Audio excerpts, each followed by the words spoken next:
ആസിഫ് അലിയുടെ രേഖാചിത്രം എന്ന സിനിമയുടെ ആദ്യ ദിവസത്തെ കേരള ഗ്രോസ് കളക്ഷൻ റിപ്പോർട്ട് ഇപ്പോൾ പുറത്തു വന്നിട്ടുണ്ട്. സിനിമയ്ക്ക് പോസിറ്റീവ് റെസ്പോൺസാണ് ഇന്നലെ തിയേറ്ററുകളിൽ നിന്നും ലഭിച്ചത്. അതുപോലെ ക്രിട്ടിക്സൊക്കെ സിനിമയ്ക്ക് നല്ല അഭിപ്രായങ്ങളാണ് പറഞ്ഞത്.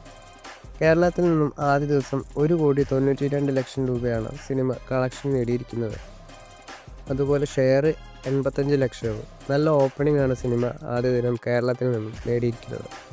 2025 ആസിഫ് അലിയുടെ ആദ്യ ബ്ലോക്ക് ബസ്റ്റർ ഹിറ്റായിട്ട് രേഖാചിത്രം മാറുമെന്നാണ് ട്രാക്കേഴ്സൊക്കെ പറയുന്നത്. രാം ചരൺ ശങ്കർ കൂട്ടേട്ടിൽ പുറത്തു വന്ന ഗെയിം ചേഞ്ചർ എന്ന സിനിമ ഇന്ന് റിലീസായിട്ടുണ്ട്. സിനിമയ്ക്ക് ആവറേജ് നെഗറ്റീവ് അഭിപ്രായങ്ങളാണ് മറ്റ് സംസ്ഥാനങ്ങളിൽ നിന്നും കേരളത്തിൽ നിന്നൊക്കെ ലഭിക്കുന്നത്. ശങ്കറിൻ്റെ മുൻകാല സിനിമകളുടെ പല സീനുകളുടെയും മിക്സിങ് തന്നെയാണ് ഗെയിം ചേഞ്ചർ എന്ന സിനിമയിലും കാണാൻ സാധിക്കുന്നതെന്നാണ് പ്രേക്ഷകർ പറയുന്നത്. പ്രത്യേകിച്ച് മുതൽവൻ സിനിമയിലെ സീനുകളൊക്കെ അതേപടി കോപ്പി വെച്ചിട്ടുണ്ടെന്നും പറയുന്നുണ്ട്. എന്തായാലും ഗെയിം ചേഞ്ചർ എന്ന സിനിമ തിയേറ്ററുകളിൽ സക്സസ് ആണോ ഇല്ലയെന്ന് കണ്ടു തന്നെ അറിയാം. കൂടുതൽ സിനിമകളുടെ അപ്ഡേറ്റുകളുമായി അടുത്ത വീഡിയോയിൽ കാണാം.